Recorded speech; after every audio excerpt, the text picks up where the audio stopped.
Monsieur le Président, Dr Ousmane Kaba, bonjour. Bonjour.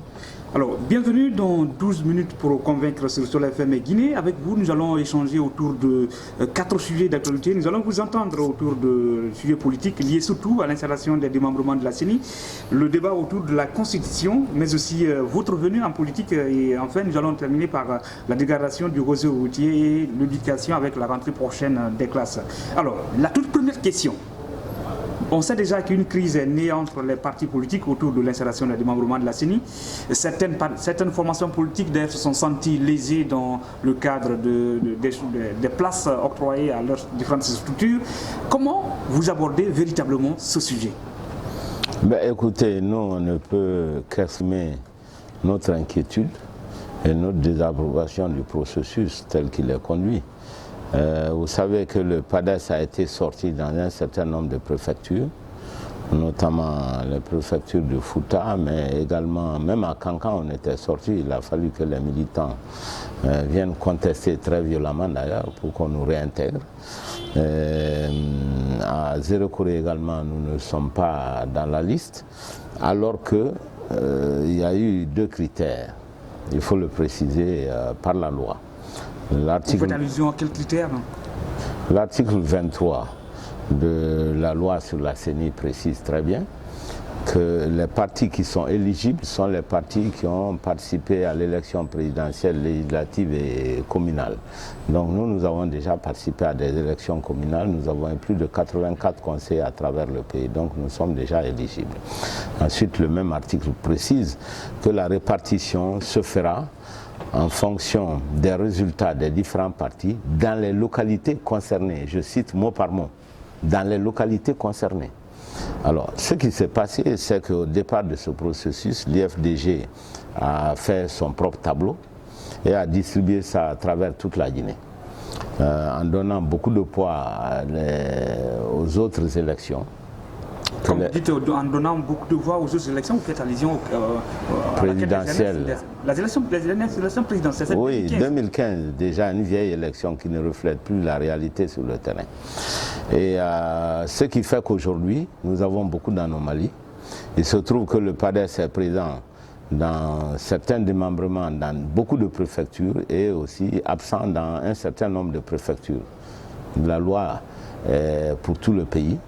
Il n'y a aucune raison que PADES soit dans certaines préfectures et pas dans d'autres. Alors donc vous voulez tout simplement dire que le PADES fait partie des partis véritablement touchés, en tout cas bousculés dans le cadre de l'installation de ces différents démembrements de la CENI?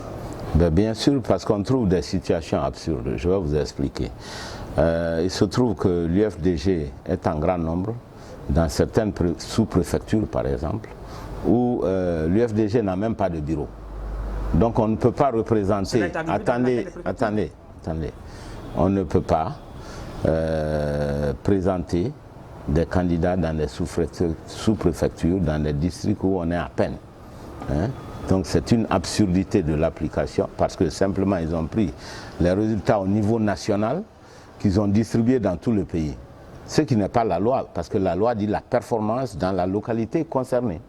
Voilà, et il y a des exemples. À Zéro-Corée par exemple, il y a 48 membres des démembrements de la CENI, l'UFDG à 25 à elle seule. Alors, je vous donne un exemple à Kintignan, plein d'Ansigirim, sur 20 membres de démembrement, l'UFDG seul à 13 membres.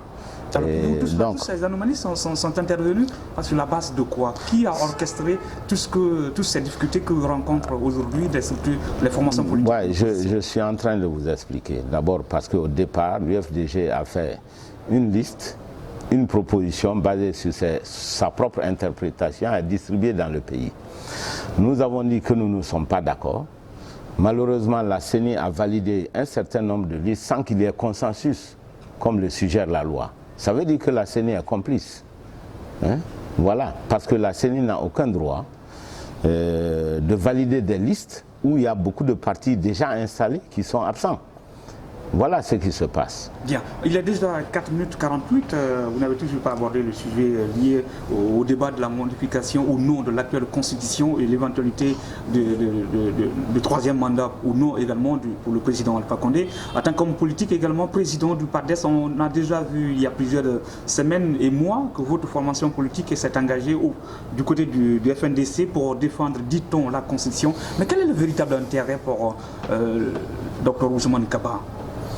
Écoutez, c'est un problème de principe. Comme je l'ai dit il y a quelques jours ici au meeting de FNDC, la seule question qui vaille pour tout le monde est celle-ci. Est-ce que la Guinée veut d'une alternance démocratique ou la Guinée veut d'une présidence à vie? Voilà, la question est très très simple. Le débat autour de la Constitution est un faux débat. En ce sens que si le professeur Alpha Condé disait qu'il n'est pas candidat, le débat serait beaucoup plus sain. Donc personne n'est contre l'idée d'une nouvelle constitution ou la possibilité pour le président de la République de proposer une constitution. La question n'est pas celle-là. La question est que pourquoi est-ce que la même personne va rester au-delà de 2 mandats? Mais la même personne n'a pas dit qu'elle va rester au-delà de 2 mandats. Est-ce que ce n'est pas des propos que vous êtes en train de nous prêter? Si, il l'a dit implicitement, parce que les membres de son gouvernement le disent, et il ne demande pas. Donc nous considérons que c'est sa position. Alors vous accordez ici du crédit à ce que les membres du gouvernement Condé expriment et non ce que défend même la Constitution, parce que la Constitution a pu dire carrément 2 mandats non renouvelables. Alors entre ce que dit la Constitution et les propos du président, vous préférez plutôt accorder du crédit aux propos des membres du gouvernement? Mais si vous prenez soin d'écouter au lieu de donner des réponses vous-même. Ce n'est pas une rupture, c'est une question. Non, moi je n'ai jamais dit cela. Je dis ceci. D'abord, avec votre permission, prenons juste 1 minute pour savoir comment ce problème s'est posé. Ce problème s'est posé parce qu'à un certain moment, le gouvernement a voulu modifier la constitution qui existe sur plusieurs points. Mais lorsque il s'est rendu compte que l'article 23 qui précise que 27, excusez-moi, qui précise que le président de la République est élu pour 2 mandats et qu'aucune personne ne peut faire plus de 2 mandats, donc ça fait partie des intangibilités. C'est en ce moment seulement que le gouvernement a dit, bon, puisque ça, ce n'est pas possible, nous allons proposer une nouvelle constitution. Donc, la discussion sur la nouvelle constitution est née de l'impossibilité de modifier et d'octroyer au président de la République un 3e mandat. Ça veut dire que le vrai mandat, le vrai problème, c'est le 3e mandat, ce n'est pas la nouvelle constitution. Voilà, c'est un faux débat. Hein? Donc, personne ne peut nier au président de la République le droit de proposer une nouvelle constitution. Mais où est le problème? C'est qu'à travers cette nouvelle constitution, on veut s'octroyer un mandat à vie, ce qui est anticonstitutionnel et c'est contre les usages, c'est contre les règles de la démocratie. La démocratie suppose l'alternance. Et le président de la République a dit, par 2 fois, il a juré sur cette constitution de la défendre. Si le débat était honnête, avant son 2e mandat, il devrait le dire clairement à tous les électeurs pour dire « je voudrais modifier la Constitution ». Mais on ne peut pas jurer sur la Constitution 2 fois. Au dernier jour de son mandat, juste avant de partir, tout modifier pour que les règles soient orientées vers vos propres intérêts personnels. Alors il est déjà 8 minutes et 36 secondes, il ne vous reste que 4 minutes et quelques pour terminer avec cet entretien, alors qu'il y reste encore 3 autres sujets que vous avez... Abordons-les rapidement. Alors rapidement, de façon précise, un économiste docteur d'État, qu'est-ce qui vous amène véritablement à s'intéresser à la politique? Un politicien par défaut? Vous avez raison de poser la question, parce que moi je ne suis pas omnibulé par la politique. Je n'ai pas voulu faire la politique à temps parce que je voulais être un technocrate et un économiste, changer l'avenir du pays. Je me suis heurté simplement à la réalité que les hommes politiques n'écoutent pas les économistes, ils font ce qu'ils veulent. Donc la seule façon de changer la Guinée réellement sur le plan économique, sur le plan de la prospérité, c'est d'abord de conquérir le pouvoir politique et de faire la bonne économie. Voilà ma motivation. Et vous pensez avoir disposé toute la stratégie, la capacité à pouvoir vous faire entendre finalement? Bien sûr, parce que le PADES est en train de progresser. Les Guinéens maintenant sont beaucoup plus intelligents. Ils essaient de savoir qu'est-ce que vous avez fait de votre vie avant d'être candidat à la présidence de la République. Donc ça explique pourquoi le PADES fait des progrès sur tous les fronts aujourd'hui. Alors l'autre sujet sur lequel nous allons vous entendre, Dr Ousmane Kaba, au compte de cet entretien 12 minutes pour convaincre sur la FM Guinée, c'est aussi la dégradation du réseau routier guinéen. Le sujet est plus que jamais d'actualité en cette saison hivernale. Pour vous, qu'est-ce qui a corrigé véritablement dans ce maillon des travaux publics en Guinée? Ben, écoutez, c'est un exemple de la mauvaise gouvernance. Je vous rappelle que dans le département des travaux publics, on a dépensé plus de 3 milliards de dollars, ce qui au bas mot signifierait 3000 km de bonnes routes. Mais aujourd'hui en Guinée, je lance le défi, vous n'avez pas 100 km de routes goudronnées. Vous ne verrez dans aucune région de la Guinée 2 villes qui sont réunies par un nouveau goudron depuis 9 ans.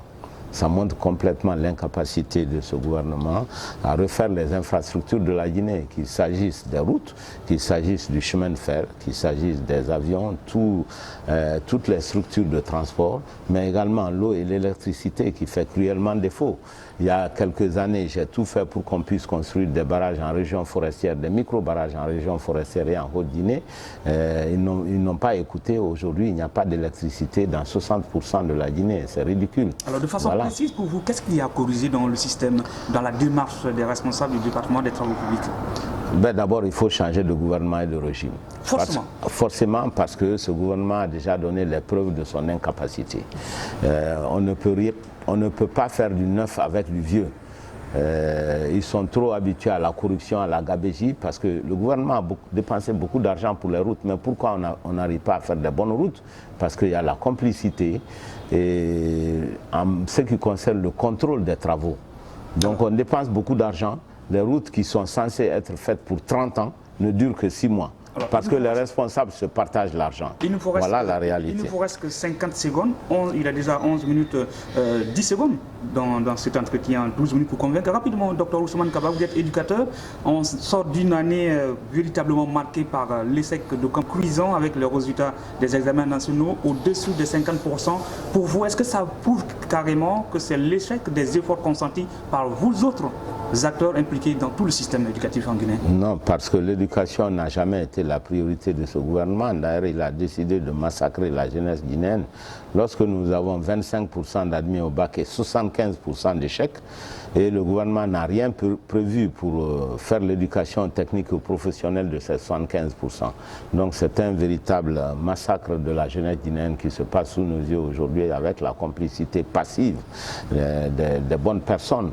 L'éducation n'est pas la priorité en Guinée, alors que c'est l'éducation qui devrait moduler l'avenir de notre pays. C'est la chose la plus importante. Et ça montre justement qu'il faut au plus vite se débarrasser de ce régime si on veut que la Guinée puisse connaître le progrès comparable aux autres pays africains. Bien, ça n'est donc terminé pour vous, avec vous, Dr Ousmane Kaba, dans cet entretien 12 minutes pour convaincre sur la FM Guinée. C'était un plaisir de vous avoir dans cette rubrique, dans cet entretien de ce matin. Merci. Je vous remercie.